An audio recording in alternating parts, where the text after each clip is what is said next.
엄마의 손에 쥔 서류가 내 인생을 산산조각 내는 순간 나는 웃었다. 그 웃음은 광기 어린 것이었고 동시에 해방의 신호탄이었다. 여긴 내 오빠 집이야 라는 그 한마디가 내가 5년간 피땀 흘려 모은 모든 것을 훔쳐가려는 선언이었다. 그날 콘도의 현관문이 열리며 엄마가 들어섰을 때 나는 커피잔을 쥔 채 소파에 앉아 있었다. 평소처럼 조용한 오후, 한강이 창밖으로 펼쳐진 그 풍경 속에서. 하지만 엄마의 눈빛은 평소와 달랐다. 차갑고 결의에 차 있었다. 지은아, 이 서류 봐봐. 내가 산 이 콘도는 이제부터 내 오빠 거야. 서류를 내민 엄마의 손이 살짝 떨렸다. 아니, 그 떨림은 흥분이었을까? 나는 서류를 받아들며 속으로 중얼거렸다. 이게 끝이 아니야. 이게 시작이야. 엄마가 서류를 펼치기 시작했다. 소유권 이전 서류, 공증인 도장까지 완벽하게 준비된 그것. 내 오빠가 결혼할 거란다. 아이가 생길 테고 가족이 필요해. 내가 혼자 사는 이 집은 너무 커. 오빠한테 주면 안 돼. 엄마의 목소리는 부드러웠지만 그 안에 숨겨진 날카로움은 칼날 같았다. 나는 고개를 들었다. 엄마, 이 콘도는 내가 혼자 돈 모아서 산 거예요. 오빠가 왜? 오빠는 직장도 없고 빚만 쌓아놓은 사람이에요. 엄마의 얼굴이 일그러졌다. 가족이란 게 그런 거지? 내가 왜 그렇게 이기적이야? 오빠가 어려울 때 내가 도와준 적도 없잖아. 그 순간 내 머릿속에 10년 전의 그날이 스쳤다. 오빠가 범한 그 실수, 아니, 범죄. 내가 대신 짊어진 그 무게. 엄마는 모른다. 아니, 알면서도 모른 척하는 거다. 좋아요, 엄마. 하지만 서명 전에 한 가지 말할 게 있어요. 나는 서류를 테이블에 내려놓고 천천히 일어섰다. 창밖 한강의 물결이 출렁이는 소리가 들리는 듯 했다. 이 콘도는 내 피의 일부였다. 그리고 오늘 그 피가 다시 흘러야 할 때가 왔다. 나는 김지은, 28살. 서울 강남의 작은 IT 회사에서 일하는 평범한 직장인이다. 아니, 평범하지 않다. 내 삶은 10년 전부터 비틀려 있었다. 오빠, 김민준. 우리 가족의 희망이자 재앙이었다. 고등학교 때부터 오빠는 문제아였다. 공부를 포기하고 클럽을 전전하며 돈을 탕진했다. 엄마는 항상 오빠 편이었다. 민준이는 착한 애야. 그냥 길이 험한 거지. 아빠가 돌아가신 후 엄마의 세계는 오빠 중심으로 좁혀졌다. 나는 그냥 딸이었다.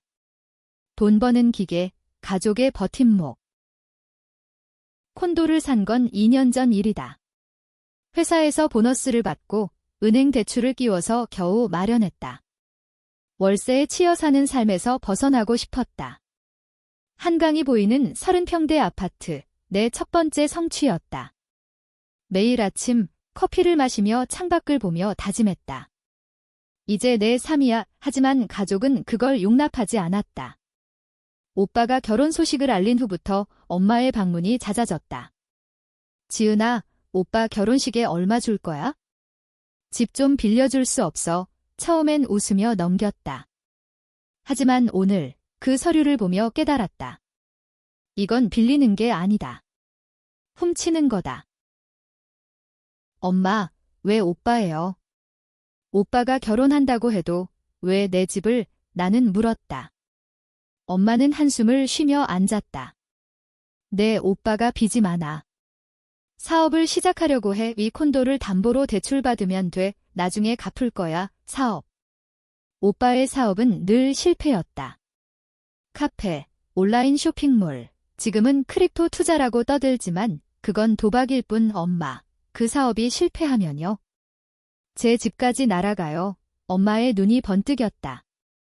가족이 왜 그래? 내가 오빠 도와주면 나중에 내 남편 될 사람한테도 잘할 거야. 남편? 나는 아직 솔로라. 엄마의 말은 항상 그랬다. 내 삶을 가족의 연장선으로 보는 거? 그날 밤 엄마가 돌아간 후 나는 서류를 태웠다. 불꽃이 춤추는 걸 보며 속으로 계획을 세웠다. 오빠의 비밀을 파헤쳐야 한다. 10년 전 그날의 진실을. 오빠가 대학생 여자친구를 임신시켰고 그녀가 유산 후 자살한 사건. 오빠는 우발적 폭행으로 기소됐지만 내가 증언을 조작해 풀려나게 했다. 오빠가 안 했어요. 제가 봤어요. 그 한마디로 오빠는 자유, 나는 죄책감의 노예가 됐다. 엄마는 알았다. 하지만 침묵했다. 이제 그 침묵을 깨야 할 때다. 다음 날 나는 퇴근 후 오빠의 아지트로 갔다. 강남의 허름한 원룸, 문을 두드리니 오빠가 취한 얼굴로 나왔다. 지은아. 웬일이야. 나는 미소 지었다. 오빠, 결혼 축하해. 그런데 엄마가 내 콘도 얘기했어. 오빠의 눈이 커졌다. 아, 그거. 별일 아니야. 가족끼리. 나는 안으로 들어가며 물었다. 오빠, 10년 전 일 기억나? 그 여자, 수진 누나. 오빠의 얼굴이 창백해졌다. 뭐라는 거야? 나는 핸드폰을 꺼내 녹음 앱을 켰다. 오빠가 죽인 거, 내가 대신한 거 이제 돌려줄 때야. 오빠가 웃었다. 웃음소리가 방 안을 메웠다. 넌 미쳤어. 증거도 없어. 엄마도 내 편 안에. 그는 문을 가리켰다. 나는 나가며 속으로 다짐했다. 이건 시작일 뿐 내 복수는 서서히 깊게 파고들 거다. 서울의 밤이 깊어지며 한강의 불빛이 내 그림자를 길게 드리웠다. 오빠의 원룸을 나선 후 나는 지하철에 몸을 실었다.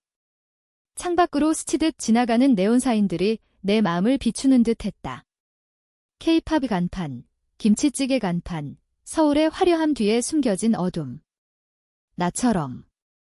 집에 도착해 노트북을 켰다. 10년 전 사건 파일을 열었다. 수진 누나의 사진, 웃는 얼굴. 그녀는 오빠의 대학 선배였다. 오빠가 그녀를 임신시켰고 아빠 끝에 유산. 분노한 오빠가 그녀를 밀쳐 계단에서 떨어져 숨진 사건. 경찰은 사고로 봤지만 나는 알았다. 오빠의 손자국이 그녀 목에 남아 있었다. 내가 왜 대신했나?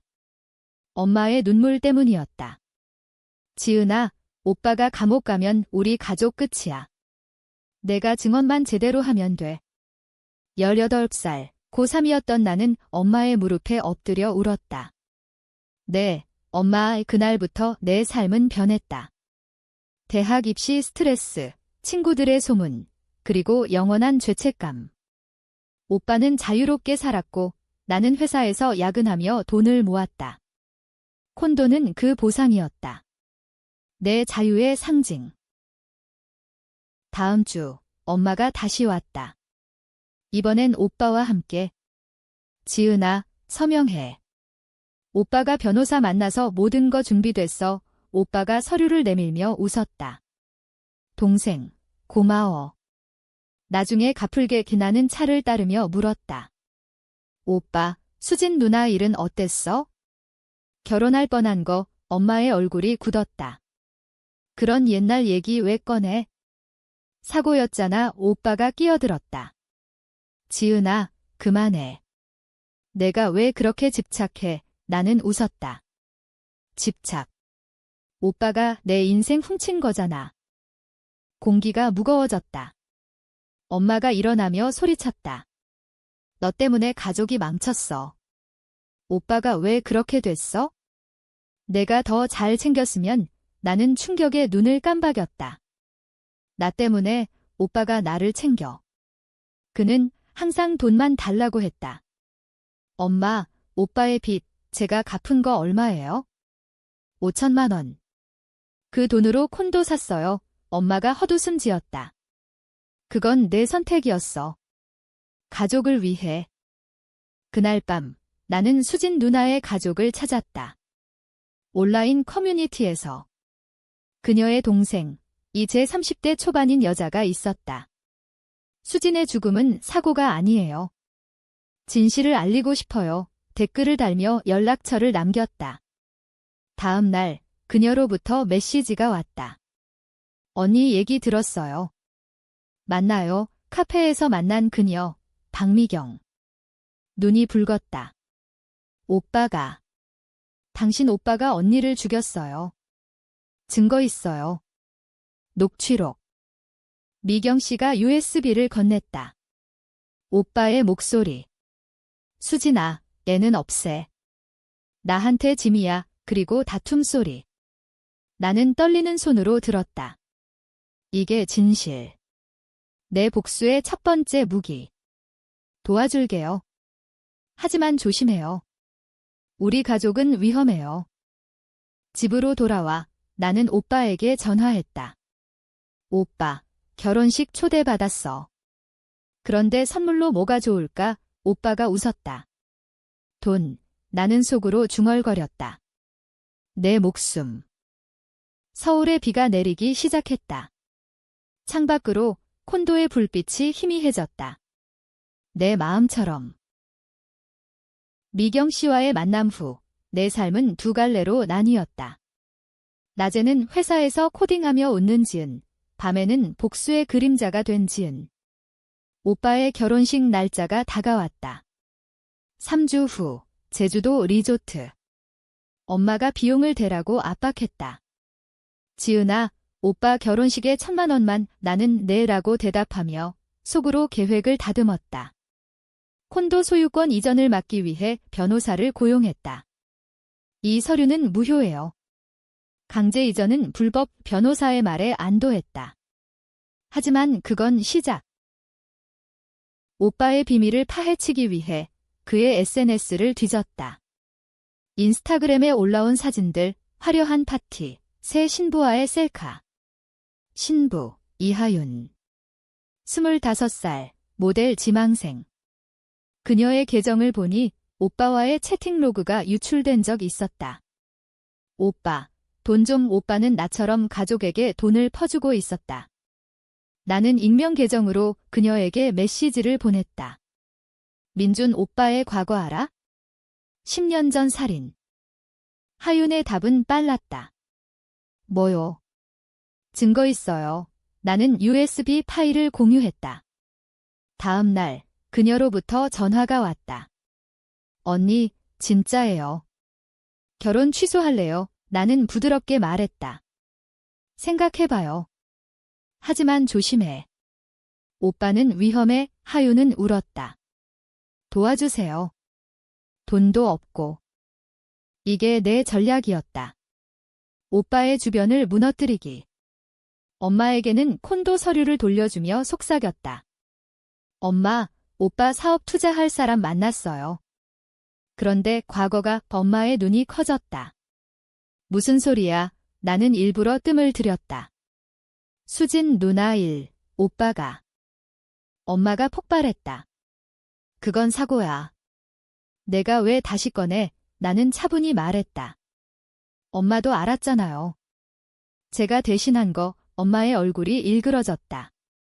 너 때문에 오빠가. 그 순간 반전이 왔다. 엄마가 고백했다. 수지는 임신한 게 아니었어. 오빠가 속였어. 하지만 내가 증언한 후 돌이킬 수 없었어. 뭐. 오빠가 수진을 속여 임신했다고 믿게 했단 말인가? 엄마의 눈에 눈물이 고였다. 가족을 지키려 했어? 충격이었다. 오빠는 엄마까지 이용했다. 내 복수는 더 깊어졌다. 결혼식 전날 나는 제주로 날아갔다. 리조트 로비에서 오빠를 마주쳤다. 동생, 왔어. 그의 미소가 역겹다. 오빠, 축하해. 그런데 하윤 씨가 오빠의 표정이 변했다. 뭐? 그녀가 뭐? 나는 속삭였다. 과거가 새나갔어. 오빠가 나를 끌고 방으로 갔다. 너, 이 새끼야. 왜 이래? 그의 손이 내 팔을 움켜쥐었다. 나는 녹음기를 켰다. 오빠, 수진 누나 죽인 거 엄마도 알았어. 이제 끝이야. 오빠가 웃었다. 증거. 그 USB. 내가 이미 훔쳤어, 뭐. 미경 씨에게 확인하니 USB가 사라졌다. 오빠의 속임수. 그는 변호사까지 동원해 증거를 없앴다. 비가 제주를 적셨다. 내 계획이 무너지는 순간 하윤이 나타났다. 오빠, 결혼 안 해. 오빠의 얼굴이 백지처럼 됐다. 첫 번째 타격. 결혼식 당일, 리조트는 혼란의 도가니였다. 하윤이 도망쳤고 손님들이 수군거렸다. 오빠는 분노로 부풀어 있었다. 지은, 내 탓이야. 그는 로비에서 나를 붙잡았다. 엄마가 달려와 오빠를 말렸다. 민준아, 진정해. 하지만 엄마의 눈은 나를 향해 있었다. 지은아, 왜 이래? 가족을 파괴할 거야? 나는 소리쳤다. 파괴. 오빠가 이미 다 파괴했어요. 수진 누나, 하윤 씨, 그리고 제 인생, 손님들이 우리를 쳐다봤다. K드라마 같은 장면, 하지만 현실은 더 잔인했다. 오빠가 다가와 속삭였다. 내 콘도. 이미 이전됐어. 변호사가 처리했어. 나는 핸드폰을 확인했다. 은행 앱의 알림.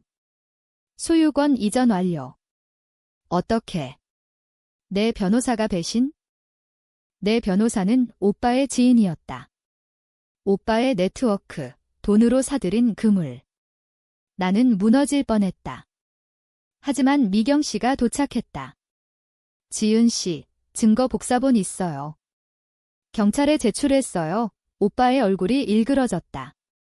너 그년이 미경 씨가 오빠를 노려봤다. 언니 복수해요. 대치가 시작됐다. 로비에서 비가 창문을 두드리는 가운데 엄마가 무릎 꿇었다. 제발 민준이를 용서해. 내가 다 갚을게. 나는 갈등했다. 용서. 가족의 피. 하지만 수진 누나의 얼굴이 떠올랐다. 엄마, 오빠가 한 짓 용서 못해요. 오빠가 웃었다. 넌 항상 약해. 내가 왜 죽였는지 알아? 그녀가 나 버리려 했으니까? 그 말에 모두 충격. 손님 하나가 영상 찍었다. SNS에 퍼질터 오빠의 인생 끝. 하지만 나도. 콘도 잃고 가족 잃고. 나는 결정했다. 오빠, 경찰 따라가. 대신 콘도 돌려줄게. 논쟁적 선택. 복수 포기. 아니, 더 큰 복수. 오빠의 자유를 빼앗아 평생 죄책감에 시달리게. 경찰이 도착했다. 오빠가 끌려가며 소리쳤다. 지은, 내가 죽일 거야. 엄마가 나를 때렸다. 내 오빠를 죽였어. 나는 피를 흘리며 웃었다. 이게 가족인가? 오빠의 체포 후 뉴스가 서울을 뒤덮었다. 유명 사업가 자재 살인 혐의. 오빠는 사업가? 그의 크립토 사기가 드러나며 더 큰 스캔들. 엄마는 병원에 입원했다. 스트레스성 심장마비.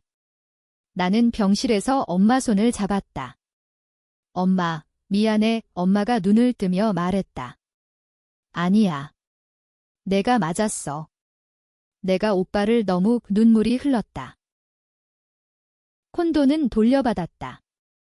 오빠의 자산 동결로. 하지만 집은 텅 비었다. 가족의 그림자만 남아. 미경 씨와 하윤이 찾아왔다. 고마워요. 지은 씨, 우리는 카페에서 웃었다. 처음으로 진짜 웃음. 하지만 트위스트가 기다렸다. 오빠의 감옥 편지. 동생, 수지는 자살이었어. 내가 안 죽였어. 내 증언이 그녀를 죽였어. 뭐? 녹취록 재확인. 오빠의 목소리. 하지만 조작. 미경 씨가 조사 결과 오빠의 친구가 녹음 위조. 충격. 오빠 무죄. 하지만 그의 다른 범죄는 사실. 나는 선택했다. 오빠 풀려나게 증언 철회. 오빠, 자유지만 영원히 빚져. 오빠가 나왔다. 고마워 하지만 그의 눈은 여전했다. 엄마가 회복하며 말했다. 이제 새로 시작하자. 1년 후, 나는 콘도에서 새 삶을 살았다. 회사 승진, 새로운 연인. 오빠는 해외로 도망쳤다. 엄마와 화해했지만 거리는 남았다. 미경 씨는 수진 재단을 세웠다. 피해자 돕기. 하유는 결혼했다. 행복한 소식. 하지만 밤마다 나는 묻는다. 내 복수가 옳았나? 오빠를 용서한 건 약함인가, 강함인가? 가족을 지킨 엄마, 파괴한 나 의독자 여러분, 당신이라면? 이 이야기 끝에 논쟁이 남는다. 복수는 승리인가, 또 다른 배신인가? 서울의 한강은 여전하다. 물결처럼 삶은 흘러간다. 하지만 상처는 영원히